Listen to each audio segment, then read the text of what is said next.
Hello, everyone. Thanks so much for joining us. I'm Sophia Lucia Parola with Garden State Film Festival. It is the 22nd year. This year, we have 200 films coming from 14 countries, all various types of films, short films, features, pilots, animations, music videos, bunch of cool stuff this year. March 21st through March 24th, you can check out these films in Asbury Park, New Jersey and Cranford, New Jersey. And one of the films you can check out is actually a TV pilot, not a film, but a TV pilot, and it is called Hollywood, New Jersey. Here to talk with me about it are some of the people who made it. Hello, everyone. Thanks for joining me. Thank you. Yes, congratulations on having your pilot accepted and for making the pilot in the first place. I love it. I'm really excited to talk to you guys about it. But before we get into it, can we have all of you introduce yourselves and then your titles in the pilot? I'm Rocco Petrullo. I'm a writer, actor, producer in Hollywood, New Jersey. Thank you, Rocco. I'm Manny David, writer, composer, and actor in Hollywood, New Jersey. Hey, I'm Anthony Cupo. I was the director of photography on the film. Amazing. All right, guys. So let's get right into it. Rocco, can you tell our audiences a little bit about the pilot?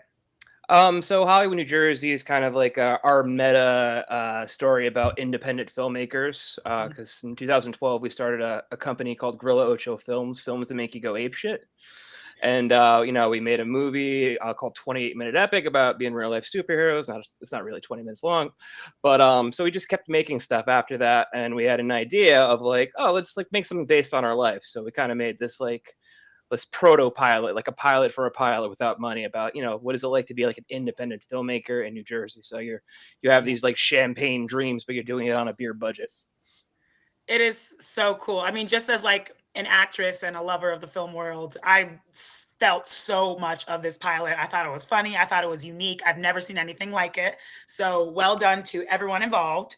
Our director, Giancarlo, can't be here today, but Rocco and Manny, you were both co-writers on this with Giancarlo, right? For sure. Can you talk to me about what that writing process looked like? How were you guys collaborating writing the script? Sure. Yeah. Well, Rocco and John have actually been writing a little bit longer together before I came along, but writing with them on this project specifically was really just trying to delve into all the things that we might not try to delve into the things about ourselves that we are a little bit afraid of. And just kind of take a little chance on being as true to who we are as possible, but then also kind of poking fun at it and not taking us too seriously as persons. So that was like the fun part about it, was really just kind of digging into each other's lives and trying to display it in some type of way that just made audiences like see what it was like to be in the independent world, and also trying to be in production life in general. So it was a tug of war, but it was a lot of fun. And this is like I think like the fourth version of it. Like we had like a web series that was like called Band-Aid or something. It was like, it wasn't about that, but it was like, we want to make some short content. We're like, well, let's make something more personal. So we had a version of Hollywood, New Jersey, where we had different names, but it was kind of like loose with the characters.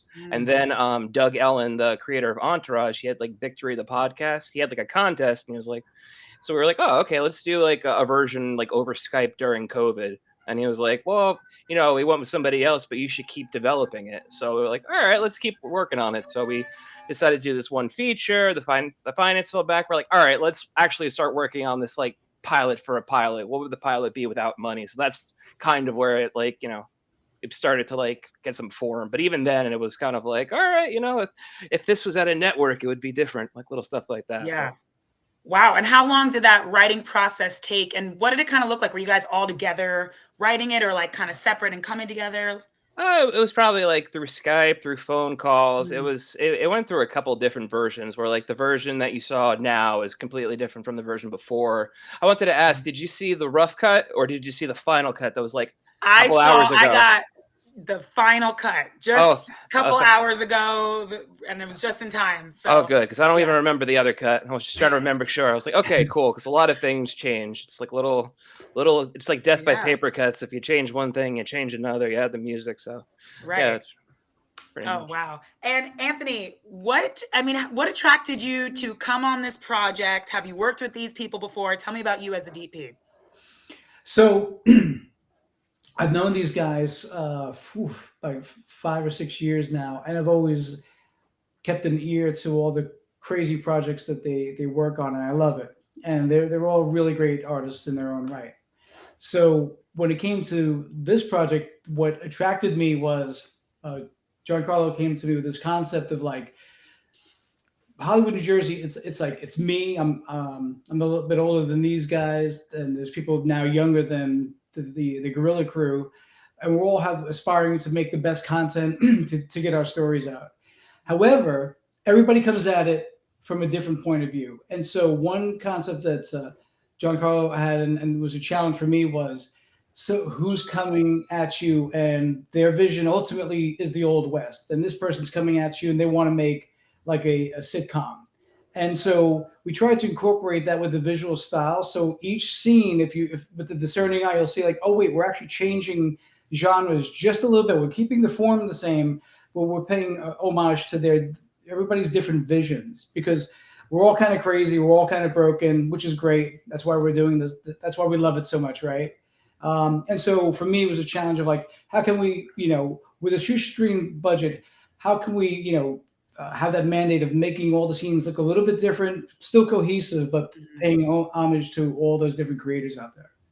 Wow. I mean, now I don't know if I'm silly because watching it, I was just like so taken back in a good way because I was like, oh, this is so unique. It's really interesting. It's chaotic, but in a way that I want to keep watching and that I've never seen it before. But now it makes sense because the different people I did like the way, wow. So since you just said that, that explains a lot. On the fifth viewing, it's going to be great. So that is cool. Do you want audiences to like know that when they're coming into it, or do you like that they're like it's something you kind of discover after? Well, hopefully when we get picked up for 20 seasons, it'll be something where those threads will actually start to continue, and then through storytelling, I'm like, oh, and it'll be something where, again, I'm glad it's like you can enjoy it just the way it is, but I think if we can continue those, if we're given the opportunity, it'll become more evident as the series unfolds. And I'm a lover of projects that you can discover new things each time you watch. Rocco, did you want to say something there? Oh, I just wanted to let you know that even though Giancarlo couldn't make it, he is watching, and he wanted me to let you know that he loved you in Marijuana Minutes. Oh my God, thank you so much. And I definitely got to shout out Ryan Moore because I saw him on this. And I wanted to mention, because I saw him on the live, because we're on live right now. He's watching this. So wonderful direction. So speaking of Ryan Moore, how did we get this cast? You have so many amazing actors in this. A lot of them I know. So, which was really cool because the Jersey filmmaking world is like small. Once you know someone, you kind of know everybody. So how did we get the cast?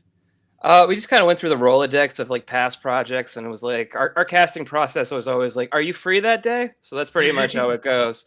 Like I know Ryan through a bunch of stuff. I know him through Tuddy. I got Gina, who plays the producer. She was actually the co-founder of the Rahway Film Festival, like the Westfield Film Festival. Wow. And just like a bunch of people just kind of like calling in favors and stuff and being like, hey, we don't really have a budget. We could pay for food. Do you want to be part of something that's kind of cool? That is so awesome. So how long did it take to make this? I mean, I know there's like pre-production and then filming it and then post, but when you guys were, how long did filming take? Filming, I think, was it like 2 months, 3 months? Yeah, again, it was spaced out over. Yeah, stretched out over everybody's free time. Our executive producer Dave Schoner, he was, again, he was able to get us some locations, within our budget, and so it was really pieced out. And then everybody who came to the table knew like it was a labor of love, and so that's another credit to not only like to this project, but other New Jersey filmmakers chipping in wherever they could. Yeah, absolutely. We were very lucky to have so many people just helping. I'm still surprised how many cast members we actually have. So it was great. Yeah, there's a lot of group scenes in this where we're like, like 20 people, like, oh wow, okay, you're all able to come here on Saturday. Oh, cool. It is so cool. I mean, watching it, I never would have thought you guys did it to like, I'm guessing, no budget or little to no budget. That's amazing. Very hard to do. similar to Marijuana Minutes, but they ended up spending a bunch of money anyway. Was a lot of this, so seeing it's just so like organic and chaotic in a good way. Was all of that like very strict pre-planned shot list, or did you guys kind of go with the flow while you were filming? It's what you saw as opposed to the script is very different. It's kind of like, the movie you write, the movie you shoot, the movie you edit. So like, it's like when you actually watch it, it's a little less narrative than we originally had it. So now it's more like, it's kind of like stream of consciousness a little bit. You're kind of over here, you're kind of over there, you're in a music video. It's kind of like, it's a little bit different, but it until you actually like sit down to edit it, you really don't know what you have. Compared to the rough cut, I like it way better now than it is now. So. So what we see was kind of born in post. It was born in like the editing room. Yeah, it was born in post. It was like we had an idea, removing stuff, and then also just bringing in stuff that we didn't even think wasn't planned, but was really great content. So it just kind of worked. So there was definitely a lot of, we shot everything that we planned to shoot, but then we also got an opportunity to shoot a whole bunch of other stuff that wasn't as planned, and that is what ended up making, I think, at least the show a little bit more well-rounded. It's not like it really feels like something that the goal was really to just like kind of showcase what it's like to be in this like very C to D level, game, and having all these different people with their pitches and their ideas. That wasn't planned. But everything else was, so it was basically taking the things that didn't work, but then also adding in the things that did and trying to make the best of it. It wasn't like our feature where we had a fight scene and ran out of time and we're like, all right, let's do it in post. We got everything. Oh my gosh. Yeah. Yeah, we that's definitely shot everything that we were planning on. We were just glad that we shot more things, because we were actually on the day of, we're like, we need these extra lines, and Manny's like, we don't have time, so we're just trying to race against the clock. And speaking of you guys doing these lines, you wrote it and you were also stars in it. So what was that like to play these characters that you wrote? It was a very little stretch. We just kind of played like characters of ourselves, like just it's kind of like that part was easy. It was more that like just managing everybody on set, because like after you like check everybody in and do all that stuff, I'm like, oh yeah, I have lines. Like let me figure that out, So many hats to wear, and then you also got to be in front of the camera acting. Yes, Anthony. One thing I could say is now, because I know these guys, but they just are a unit. Like they play off each other, and they're just so comfortable, where I never question for a moment that they don't know each other in the film. Even like, and so you guys are stuck with each other. That's all I could say. No, I mean, I totally agree. And I'm wondering, like, I know it obviously means a lot to you because it's a very personal for you guys, but I'm in the industry and I really relate to it and I love it. And I'm wondering if audiences who aren't in the industry will also really enjoy this as well. What are you hoping audiences get from watching Hollywood, New Jersey? I think from the outside, I hope that they see like the passion that goes into it, even if they're not like really into film, of like following your dreams, even if it's off a cliff. So I feel like from the outside, it's funnier. I feel like if you're a filmmaker, you're watching, you're like, this is funny. Like, oh crap, that's me. You know? A little bit. Manny, Anthony, any idea? Yeah. Do you guys have any hopes for the film, or what does this mean to you? If it could give us a chance to move on, that's pie in the sky. But I think with the right set of eyes, it could, I would love to see this continue to the next phase. And speaking of it, continuing to the next phase, what are the hopes? Big dreams without any limitations. Where do we see this going? Do we have a certain network? Do we have dreams? Yeah. Where's the plans? I wouldn't want to limit to any network, but just like, hey, there's a demographic here. It's a subculture. The way I see it, it's like Entourage if they weren't successful. So it's like you have to go back to your day job. Nobody's getting Aquaman right now. So like, I see it as legs. It's the lowest budget show you're gonna make. Like stars would ruin it. It's like it's a bunch of no names. I would like to see the cast all the way through. Whoever picks it up, I hope it's like the same cast, honestly. Right. That'd be awesome. Hopefully we could get the actual Coop, because Coop wasn't able to be there for that scene. The one where at the time, it was that was the funny. that was the funny part. We're like, you're gonna be there that day. Like it was like, I can't make it. And they're like, but you're in it. It's like, I'm not. And that's another great, and Giancarlo not being here it just really speaks to that. That all of us, I'm sure, on the call, you know, we love it, we're passionate about it, but we have our day jobs, whatever that day job, or at least we do. And so, and real life does call you away from what you're trying to do. And so when you do have these moments, you know, we had this amazing crew, people donating their time, knowing that, you know, great ACs, you know, makeup, everybody donating their time, and you may not see them the next shoot because they have their regular jobs. And so we've all been there where it's really hard. And so to have the opportunity to continue this on an actual schedule and a budget, who knows what we can create then. Yeah. Yes. As far as future plans, like, yeah, we want to get this into a show, but like the reason we started on this show is because we had like this horror comedy called Milk and Cookies about these two guys and this wife meeting Santa Claus. It was a horror comedy, and the financials fell backwards. We're like, all right, we got to make the pilot. So our next plan is to go into that feature, and then we have another idea for like this like audio podcast. It's like a throwback to like Buck Rogers and stuff. So we got a couple lots things. of plans, lots of things to make. Lots of plans. That's only the plans in the immediate. Like there's like a back catalog of other ones. So yeah. Right. True artist. I mean, I think it's so cool. Honestly, just being a New Jersey native and in the industry, obviously, I love this. I would be honored to have a series that's kind of like a love-hate letter to New Jersey and filmmaking. I don't know if that was the goal, but it's just, I think this is so amazing what you guys created. I think that's a good way of pitching it. Thank you. To you all. And my last question, I mean, we've been to Garden State Film Festival before. I saw you in Tuddy, Rocco.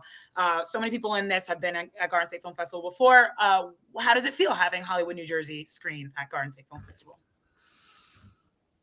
I mean, no, it's an honor. It's like just to be able to represent New Jersey and like, you know, because it's kind of like it's made for them. It's like, all right, this is your film community. Now you can see what everyone thinks we look like and what we kind of look like. And that's what I feel like about the show. It's not what it's like to be an indie filmmaker. It's what it feels like. So yeah, it's really cool to be back there, especially at being there for Tuddy before. Well, I can't wait for audiences to see it. I hope to see you all at the festival. Let me tell everyone watching how you can see Hollywood, New Jersey.